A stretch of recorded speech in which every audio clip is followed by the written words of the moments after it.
What's up, everybody? It's Matt Johnson. We are back with another episode of the Team Building Podcast. We have a very, very special guest with us today. We're going to have a lot of fun because we're talking about the habits of success while you're building your team on the way to building wealth. In other words, how to stop chasing commission checks and start chasing income streams. We've got Matt Aitchison here with us. But before we bring in Matty A, Jeff Cohn. Jeff, what's up, man?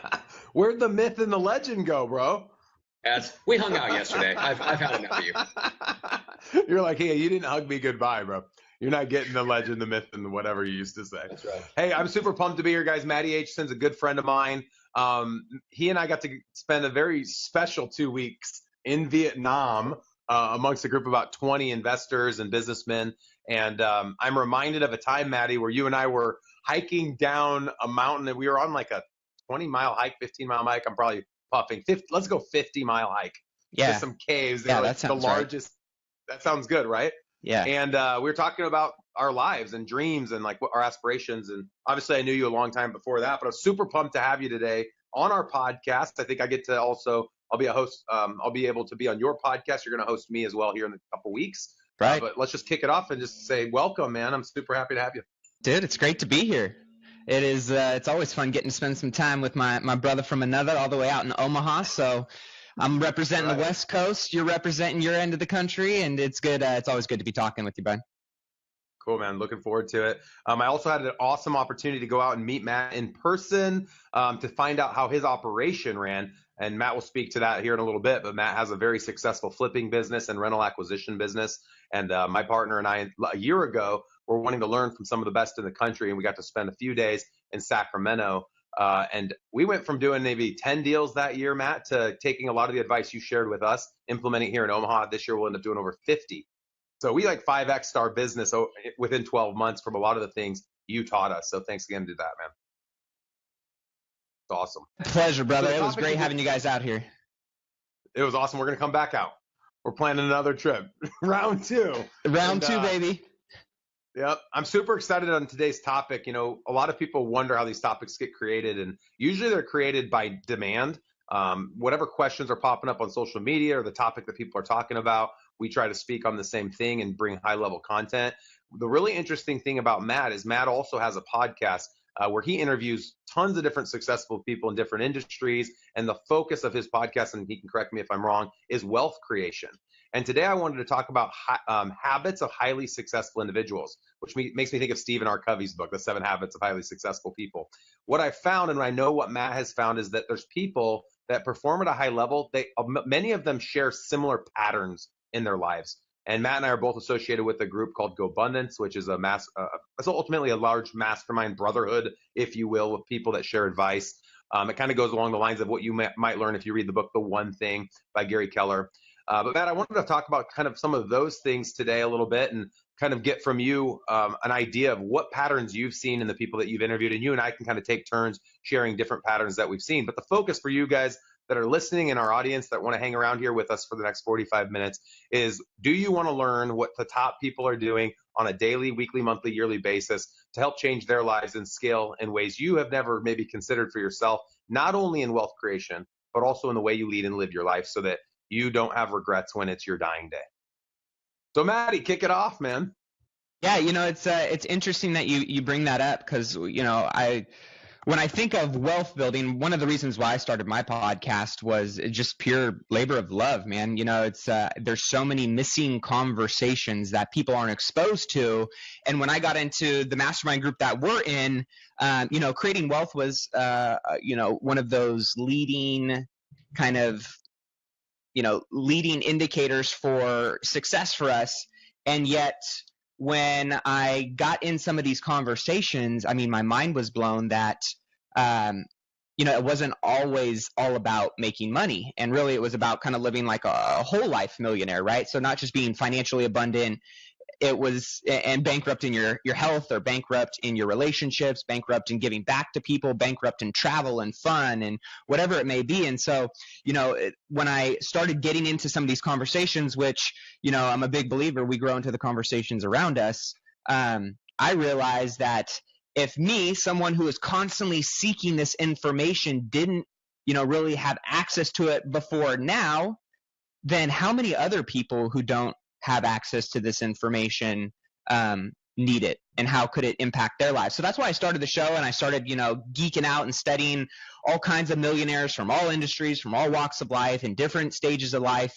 And I started to see some trends and some things coming up. But when I started studying just wealth in general, and here I want to preface that everybody has a different definition of wealth, right? If you've seen the documentary Happy, right? There's people that are completely dirt poor, living in third world countries, that are absolutely ecstatic, fulfilled, stoked on life. And then there's people in, America that are freaking, billionaires, and they're miserable. And so for me, I went on this quest, this personal journey of what is my definition of wealth, and what can I learn from other people? Because I've never been the fastest, never been the smartest, never been the strongest, but I'm really damn good at figuring out what other people are doing that works well, and then applying it to my own life. So, based on what we talk about today, I just want to preface that, take what you think will serve you and your goals and your definition that are in alignment with your definition of wealth and, fulfillment, and leave the rest out, But when I started studying wealth, I started seeing that, there's approximately, let's say, about 325 million people in the U.S. And the bottom third of America has a negative net worth. So, not only living paycheck to paycheck, but in extreme amounts of debt. Right. And that was surprising to me, but it was also sad, and then looking at the middle third of America, they had a net worth of only $3,500. So not necessarily $3,500 in their bank account, but maybe they owned an asset, a car, a house, or whatever that had $3,500 worth of value. Then the top 10% of Americans had about $350,000 of net worth. And the top 1% of Americans had about $1.2 million in net worth. And so those stats alone were just staggering to me. I mean, and so I said, okay, I want to get access to the people that are at that top 1%, because there may be only a few degrees of separation that, separate the person who's on the bottom third of that rung and the person who's on the top 1% of that rung. And so when I started studying, like I had mentioned, a lot of these people, because, I'm a student of life. I'm always looking for my next teacher, whether that's, the bum on the street, the janitor in the building, the CEO, top CEO in my city. I know that there's something we can all learn from these individuals. And so when I started studying a lot of these people, I started realizing that, there were some trends, and there were some things that, these people were doing. First, it started with the mindset, right? They all had specific beliefs that really serve them in their journey to creating wealth. And, I think we've all heard of, there's the, there's those overnight success stories, right? Well, really behind the success story is 10, 15, 20, 30 years of just grind and hard work. And when I think about what success or wealth usually comes from, it's small, smart, consistent choices made over an extended period of time. If you make small choices intelligently every single day, be 1% better every single day, and strive to improve yourself every single day, and you make that over a long period of time, there's really no way you're not going to win over the long term. Yeah, it's going to be, we've all seen those crazy graphs of this is what entrepreneurship or success looks like. But at the end of the day, if you keep taking the steps forward, you're going to get to where you're looking to go. It might be, a little bit longer, a little bit shorter, depending on your resources, your environment, whatever it may be, right? Sure. But at the end of the day— Let me cut you off real quick. Yeah. Maddie, I totally agree 100% everything you're saying. One of the things I've seen as a trend is with the people I've interviewed is everyone likes to talk about the big game they play. Everyone brags about that. No one brags about all the work that they had to put in to get to that point. And we used to assume, I won't speak for you, when I was younger and I saw people play at a big level, successful in my eyes, based on the perception I grew up with, I thought that they got there. A lot of times I made excuses for why I didn't think maybe I'd get there and why they were there. Like, oh, well, their parents gave them the business, or, because they were rich, they got better schooling and that's why they're successful. But what I've seen now, as I've opened up the hood, metaphorically, and looked into a lot of these people's successful businesses, they worked their asses off. They were willing to make the sacrifices that most people around them weren't willing to make. They were willing to work harder. And that's one of the habits. You've made a great point. Small things consistently over time. Consistency is the number one response I give people when they say, hey, I want to be successful. What do I need to do? Choose a path and be consistent at it. Most people just simply aren't consistent. They Well, give up. They quit. that's the hardest thing, though, right? If you think about it, at the end of the day, we're all human beings, right? Jeff Bezos puts his pants on just the way you and I do, right? Sarah Blakely of Spanx, she eats, probably the same kind of regimen that we do, right? But there's probably small little tweaks that these individuals are doing, and what it often comes down to is the grit. I've been fortunate enough to be around people like you, having dinner with Jeff Hoffman, billionaire founder of Priceline. I've been surrounded by some amazing people and exposed to some amazing people. And, I'm always trying to ask as many great questions as I can, because if you think about mentorship, or you think about books, you think about mastermind groups, you think about podcasts like this, these are some of the greatest life and or business hacks that you can ever tap into, right? You can shorten your learning curve. You can avoid mistakes that you might make otherwise, and you can really plug into networks that help you leapfrog where most people it takes them a lot longer, right? They say birds of a feather flock together. So surround yourself with those people. I'll be honest and admit, in a true what's the word? Just transparent way. When I first joined GoBundance, Matt, I was jealous of all the attention. A lot of the guys in GoBundance, a lot of the older gentlemen that were more successful. I say older. Hope I'm not offending anyone in the group. But I was jealous because I was young. I was pretty young when I joined GoBundance. I was 31, but Matt was like 27, 28. I'm like, why is he getting so much attention? And he and I had talked like a year before that. But I was like, man, I want to be the one that everybody's like, wow, Jeff Cohn, he's amazing. But instead of being jealous and thinking ill of you, I just wanted to become your best friend. So you didn't even know I probably did that. But I'm like, I want to get to know this Matty guy. Everyone says he's so great and he's going to become this kingpin. I want to know this guy. And we become great friends. And that was an intentional choice I made. And one of the patterns I see in successful people is, instead of being jealous of other people's success, they say, I want to endear myself to that person. I want to become friends with that person. And I want to have the same results in my life that person has had. And it's just a total different mind shift. Well, I will say my head got slightly bigger that you just said you were jealous of me for like 2 seconds. That just made my whole day.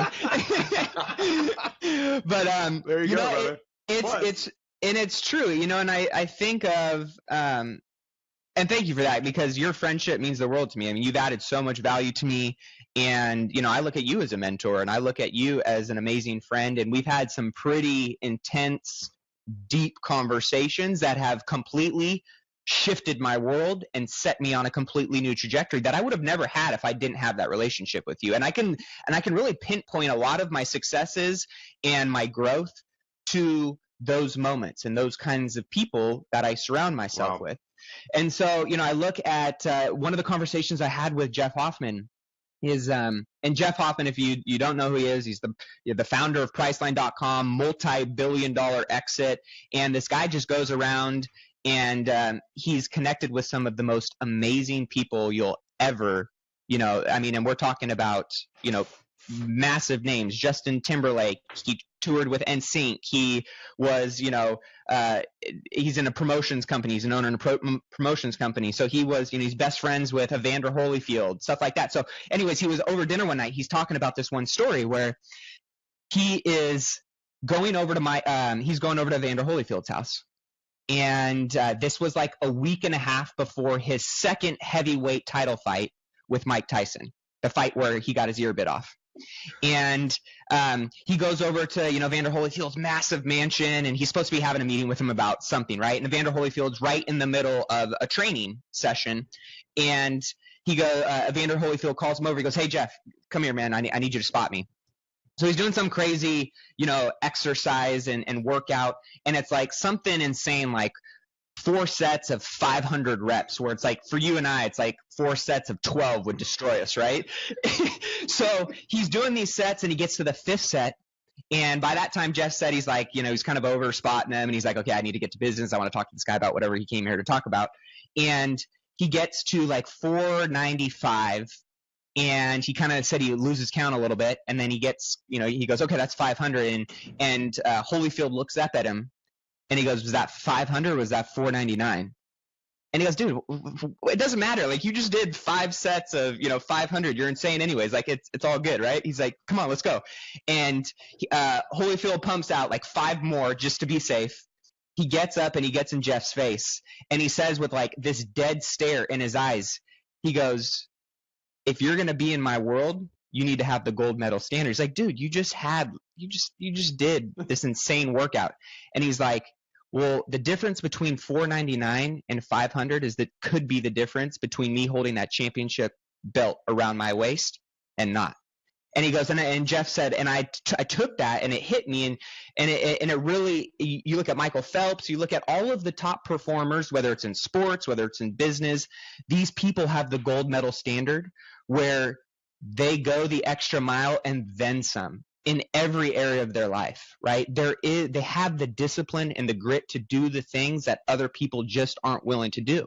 And they do it consistently day in and day out. And that's often what separates just that 1 degree of separation from being in potentially the bottom 1/3 of the wealth generators and the top 1% of wealth generators. So I always think of, if I'm doing what I'm doing, am I doing it to a gold medal standard today? And it kind of ties in the same thing with if you've ever read Jesse Itzler's book, Living with a SEAL, he talks about the 40%. He talks about the 40% rule, right? And that hit me when I read that. Not only was I laughing my ass off through that book, because I've never read a book where I laughed so much. It was well written, but at the same time, that 40% rule, right? In Navy SEAL training, they push you mentally and physically to your limits, and they often say, "Hey, ringing the bell," right? That's like waving the white flag. I'm giving up. I'm at my end. I can't go anymore. And what they found in that study was the people who were ringing the bell and saying, I'm done, their brain was telling them, or their body was telling them, I am done, they pushed them another 60% than what they actually thought they had in them. So what does that tell us? It tells us that oftentimes we quit way too soon. We give in way too soon. And so all the people that I've interviewed, they understand that. And now our brain is going to consciously tell us, stop, dude, you need to stop, right? But at the end of the day, if we can truly understand that, okay, my brain is telling me this, but I know I have more in the tank. I know I can do one more call. I know I can do one more hour in the office. I know I can do one more whatever. That could be the difference between you getting a listing, between you making $1 million, between you having a life-changing relationship or experience, whatever it may be. So that's one thing that always stands out to me amongst top performers. That's awesome. That's a great recommendation. It's an awesome book. I listened to that book on audio while I worked out. I've listened through it 3 times. For those that haven't gotten it, what is it again? Life with a Seal. Living with a Seal. Living with a Seal. That's right. That's like $20 on Amazon. I got that. That book's amazing. Matt Johnson, have you listened to that yet? I know. I've listened to Jesse interview. I think Lewis Howes interviewed him, so I know the gist of the book, but hadn't picked up the book yet. He invented Zico juice, I think it's called, the coconut water. And then his wife, he married the gal that started Spanx. Yeah, and he also started didn't he start NetJets or something like that? NetJets. He started Marquee Jets. Yep. Yeah, Marquee Jets. That's right. Yep. Yeah, crazy. Cool. Yep. So as we look at these patterns, we can all come up with a lot of patterns. We'll keep on bringing up additional patterns. I wanted to mention, it's funny, on Monday, I lead our team's accountability meeting. We have about 50 agents now, and the room continues to get bigger. And one of the things I talked about was that sometimes as we approach the fourth quarter, some people are looking back on their year with some regrets. Did I make enough calls? Did I take enough listings? Did I work hard enough? And I talked about how the people that perform at a high level have a little bit of crazy, is what I call it. And the only reason it's crazy is because we're performing beyond everyone else around us. And this goes along the lines of kind of what you talked about with the boxing scenario, analogy with that workout, the gold medal standard, if you will. And the problem is we perform at the level that we've seen others perform at. So if you're playing in an arena with people that don't play at a high level, you're not going to perform at a high level. Even if you're at the top of that arena, you're not playing at a big enough level. So in sports, you've got to go to the next level. You got minor leagues, major leagues. There's a lot of analogies you can create around sports. But in business, I think it's a challenge. I think a lot of us live on an island, so to speak. You're at your brokerage. Maybe you're outperforming everyone at your brokerage. Are you outperforming everyone in your city, in your state, in the country, the brokerage across? I mean, if you want to keep, scaling your business, who are you comparing yourself to? And I think that a lot of agents aren't willing to experience enough pain. People in general in businesses, not only in their money creation or wealth creation, but also in their relationships, spirituality, charitable contributions, like you talked about earlier, Matt, physical well-being. People don't want pain. We always are taking the route of least resistance. You know, you hear the radio constantly. I hate it when I hear people say, oh, it's Friday. I'm so excited. It's Friday. And then Monday comes like, oh, another Monday. Who approaches life that way?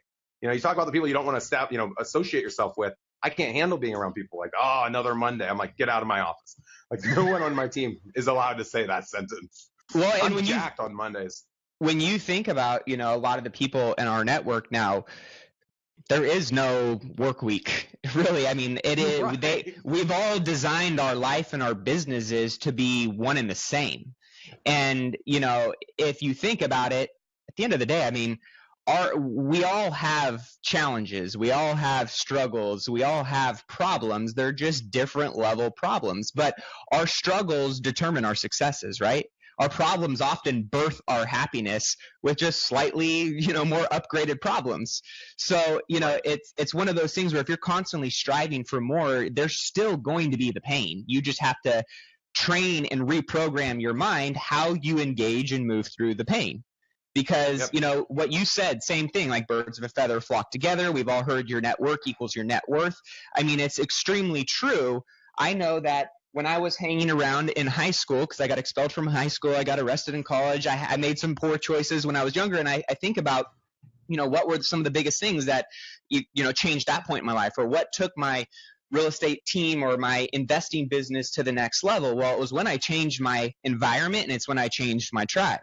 And I still love and respect and hang out with the people that I may have been doing the things that necessarily weren't going to get me to the next level, but I just know when to engage and where to participate with those individuals. Like, I think about if you're hanging around 9 other alcoholics, you're going to be the 10th alcoholic. I mean, it is what it is, right? You're just going to get grinded down over time. But if you're hanging around 9 other millionaires who are doing amazing things, living life at a high level, contributing at a high level, and constantly striving for more, you're naturally just going to be injected with that kind of energy, that kind of environment, and you're going to become the 10th individual and product of that environment, right? Yep. So it's the same. It really is a big, big part of, I would say, at least speaking on my own, my success has been absolutely continuing to level up in my tribe and continuing to level up and protect my environment, because that is huge. I mean, and I notice when they're off, and I'm sure most people can relate to that. Yep, that's awesome. I like how you said your net worth is usually an accumulation of your network. For those listening, we always like to, instead of always talking on things that are not tangible, we like to make sure at the end of the podcast there's actionables that someone could go and do so that they can have some of the results of the things we talk about today. So the network comment was a great one. I want to share an experience I had when I first got licensed. Instead of deciding I was going to figure out how to become a great real estate agent, I interviewed the top 10 agents in my own marketplace. When I decided I wanted to build a real estate team, I interviewed the top 10 real estate teams in the country.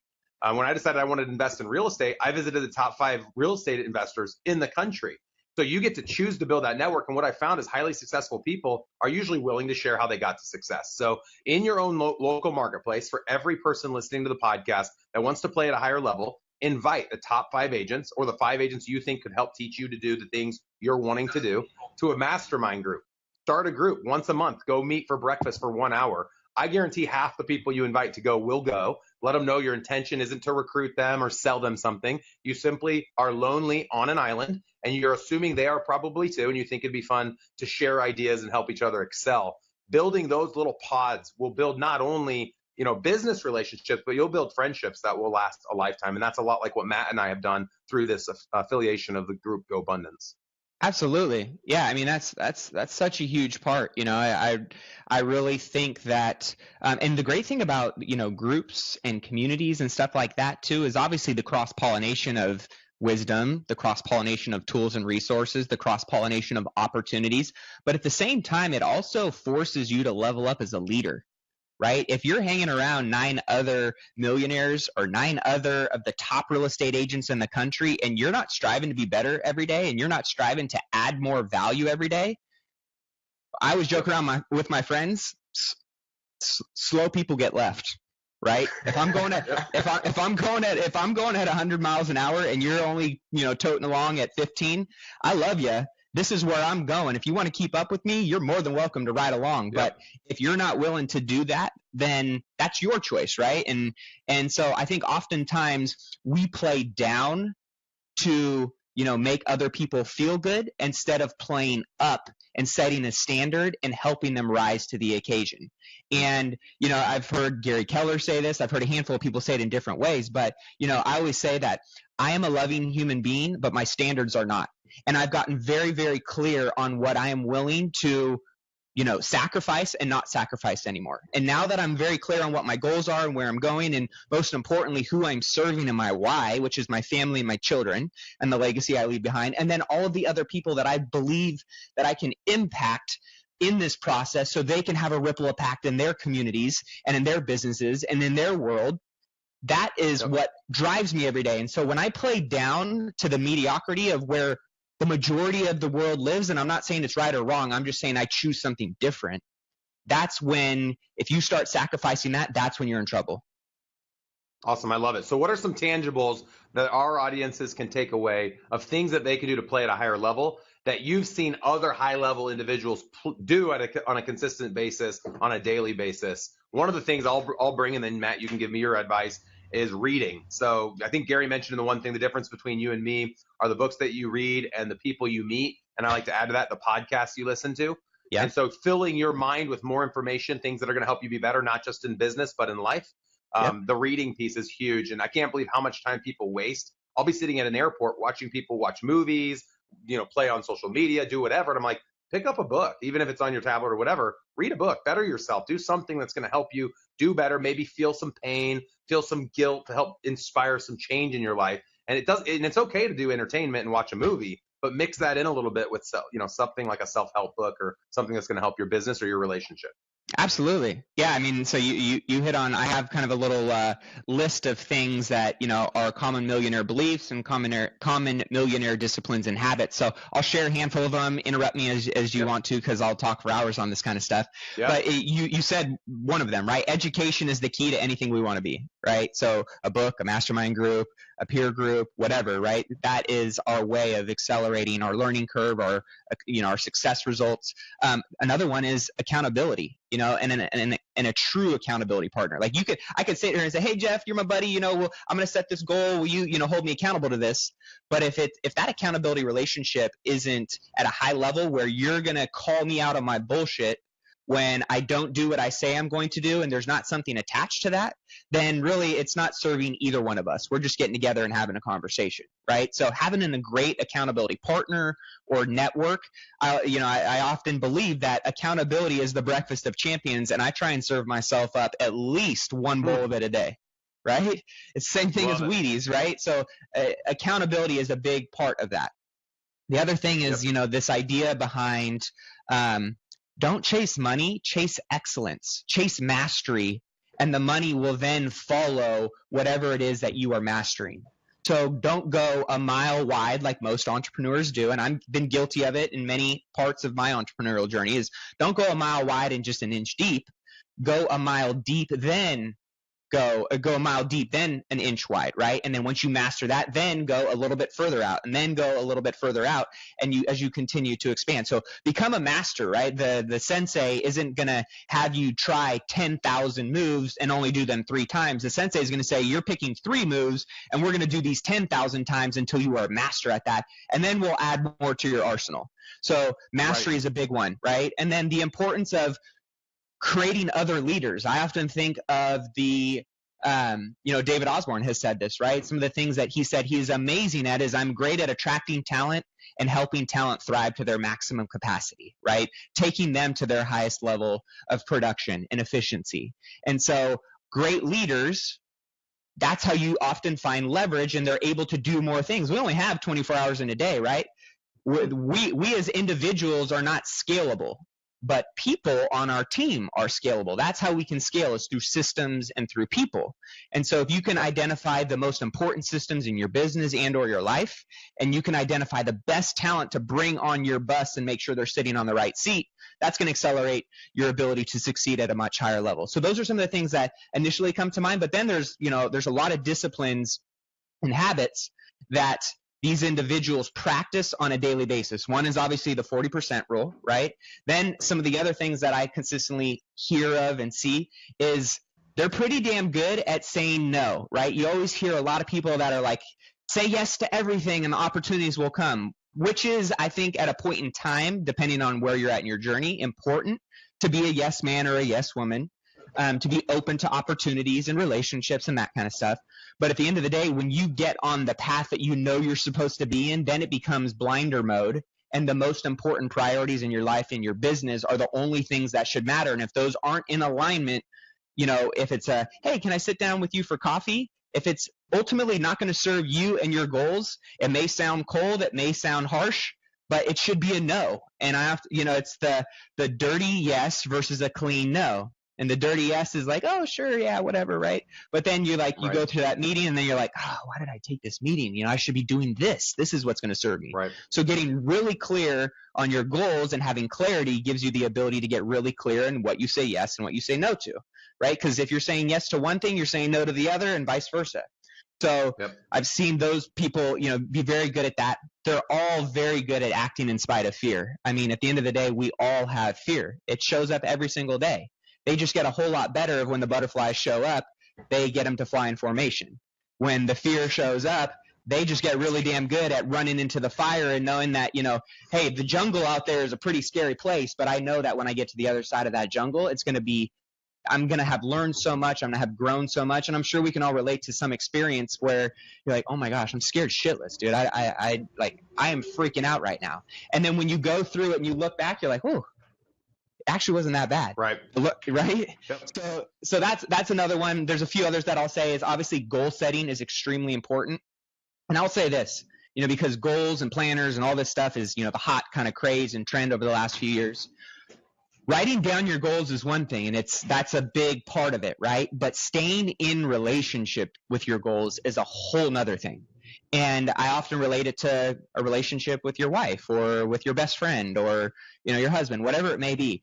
If you're in relationship, right, you can still be in close proximity and have those goals, but if you don't talk to your wife, if you don't look at your wife, if you don't engage with your wife for a week, for a month, for a quarter, for a year, but you set the intention at the beginning of the year and you wrote it down, but you don't do any of that afterwards, how's that relationship going to look?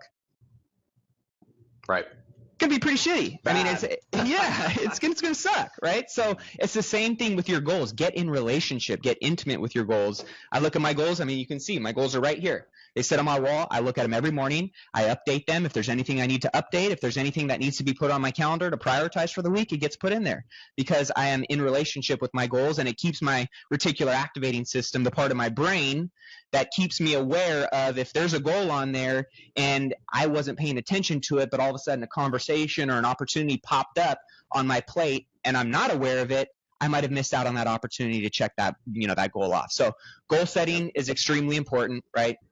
And then some of the other things in last few things is routine. We got buddies like Hal Elrod in our mastermind group who created the Miracle Morning, and he's got his own formula of what a morning routine can look like. I just say identify and track, let's say over 2 weeks, what your routine looks like. And as you start seeing some of the things that you do throughout the day, you're going to know when you're on fire and you're going to know when you're kind of not. And so you're going to start seeing trends, and I call it my day, my way, where I can start to formulate my routine to have my day, my way, in the way that serves my goals best and the way that really helps me feel fulfilled and the most efficient and productive. So a routine is extremely important. And then just the black belt mentality is having the grit and the discipline to do the things that you just don't want to do. We've heard a lot of people talk about motivation as, BS. And, the statement is kind of true, right? It's really easy to do the things when we're fired up and someone gives us, that jolt of inspiration or the tool or resource we think we've been needing to go out and do what we need to do. But it's the times that we don't want to do the things. That's the black belt mentality. Yep. That's the 1% more mindset where you do the things that, when you don't want to do them, they get done anyways. Well, and this is why you keep the goals in front of you. You keep your vision board in front of you. You keep your picture of your family in front of you, or whatever the thing that is that motivates you in the times where you want to give up. I like the yes, no. Obviously, Matt's not trying to say he's not willing to help people out if it's not going to serve him. He's just going to plan for that. Of course. So he's going to have a certain amount of time on his calendar where he will take the coffee for 15 minutes to give someone advice. When I choose to do that, people are coming to my office. They're going to fit into my schedule when I had an open space in my space. I'm not going to go to them and make a huge sacrifice to help. And I have that happen all the time, right? Where someone asks you a 20-minute. But the people that I always have financial planners reaching out. I always have, lots of different people in industries that want what I have to offer. And I know that relationship's not going anywhere. Those people I say, no, I appreciate you reaching out. This isn't a good time. My assistant will say, Jeff appreciates you reaching out. This isn't, something that he's interested in. Please feel free to reach back in the future. And the hope is that they never reach back. There's someone, Gary Keller. I think it's Gary Keller says the only time he'll ever take a call or a meeting with someone is if they call him 10 times. So if he gets 10 voicemails, that's the rule, that after the 10th voicemail, he'll then take the meeting, which is really interesting. If that person cares enough to meet with me, they better reach out 10 times. To this point, I have not been important enough to get someone to call me 10 times. Usually someone gives up after 3 voicemails. So that's my goal, is to find the person that I can put off 10 times that finally I'll go take them out, and I'll take them out to a nice steak dinner. So there's an offer to anyone listening in our own local market. No, that is such a good point, though, because oftentimes I call them ask holes, right? They're people who ask for something and they just want to be the energy vampire, the time vampire, where they want to, it's a self-serving thing. And the best way to, and so oftentimes all of the mentors and the people that I've been around who value and protect their time, they have this, little standard, right? Of, for me, it's, I guess I need to raise my bar, because for me, it's just like, hey, I'll tell you to follow up 2 times. And most people won't even follow up after once. Like, hey, follow up with me in a couple weeks on this date, and let's see what we can fit in, right? And 99% of those people don't follow up, never show up again, and that protects and saves your time, right? So I guess I need to raise it to 10, but like that's pretty awesome. That's pretty awesome, right? But I completely agree with that. It is it's super important to make sure that you are still carving out time to give back. I think of the barrel monkeys, right? If you're familiar with the barrel monkeys, that's a little bit of an older game, but the monkey has one arm up and the monkey has one arm down. And I truly believe that, you always should be reaching up to aspire to be more, live more, do more. But at the end of the day, you should always be looking to pull somebody up with you at the same time. You just have to know how to compartmentalize when and where you do that. And, every single person that I know that I've interviewed, they want to give back. They're just very particular of when and how they do it. Sure. Nope. That's well said. Hey, guys, for anyone listening that's finding value in this podcast and wants to give Matt a shout out, please review us on whatever medium you're using. So if you're on YouTube, if you're on Apple, Stitcher, wherever you are, please go in, give us a 5-star review, give us a nice paragraph or 2, give a thanks to Matt. Matt Johnson, anything you'd like to share in closing? No, well, I just wanted to make sure that we give a chance for Matty A to share where people can connect with him and learn more about the 6-figure flipping course and all that good stuff. Matty A, how can our listeners support you, brother? Yeah, man. I mean, I'm always on Facebook, so always love connecting with people in the community. I have a community called Millionaire in the Making. So anybody that's aspiring to achieve 7-figure wealth, but also do it in a way that doesn't neglect all the other areas of your life. We got some amazing people from all around the country doing that. Anybody that's interested in real estate investing, I have a 6-figure flipper course and mastermind community of people all around the country that are learning how to flip houses, buy rentals, really build wealth through real estate. And they can just check that out at the number 6figureflipper.com. And I have a free little giveaway talking about, just trying to add value. If somebody texts the word mentors to 44222, it's a cool little spreadsheet that shows you how, basically a step-by-step guide of how you can find your next mentor, whether it's, that top-level CEO or it's somebody that you've been wanting to reach out to in a while. It gives you kind of a cool step-by-step infographic guide on exactly some strategic ways, some value-added ways that you can actually develop and create some of those relationships. So it's just texting 44222 with the word mentors. Love it. And Matty's one of those guys that's not going to just sit there and try to upsell you. He's a huge value add. He's not going to charge up front. You're going to get a lot of value through his podcast and be affiliated with him. And if you see value there and he's doing things that you want to be associated with, there is going to be an opportunity to enter into his program. I think, Matty, you're doing workshops. Are you guys doing workshops yet? We're doing our first live event in 2018, which I'm pretty stoked on. But right now it's all virtual course, go at your own pace. And then there's awesome. The opportunity to be in the mastermind group where we have people like you and other 6- and 7-figure real estate investors from around the country offering their expertise and their value. for, anybody that's inside our community. Awesome. One of the things we wanted to talk about, we didn't have time. We never have time. We focused our whole podcast today on the habits of successful people. We then wanted to segue into how those successful people invest to actually build true wealth. We will be doing that on Maddie Aitchison's podcast in a few weeks from now. So one of the things we'll do, Johnson, is we can share Maddie Aitchison's podcast, the one that he interviews me on, with our audience. That'll add more value to Maddie as well. And we'll go really deep into how to build wealth and how to invest. And Maddie, we just really appreciate you taking the time, dude. You gave it everything today. I actually didn't talk very much, which is a rarity for me. Wow. And it was very enjoyable to listen. So I know that everyone got a lot of great value out of this podcast. And just as a thank you to Maddie Aitchison, guys, please reach out to him, Facebook message him, invite him to be a friend, and follow his podcast. I know they do a great job. Brother, right. It was a pleasure being on, man. Thank you guys for having me. I always love hanging out with you guys. That's always fun. And your community is awesome. The show is awesome. And I love all the value you guys are adding. So it was an honor. Thank you. Thanks, man. All right. Take it easy. Take care, guys. Appreciate it. We'll see you on the next episode.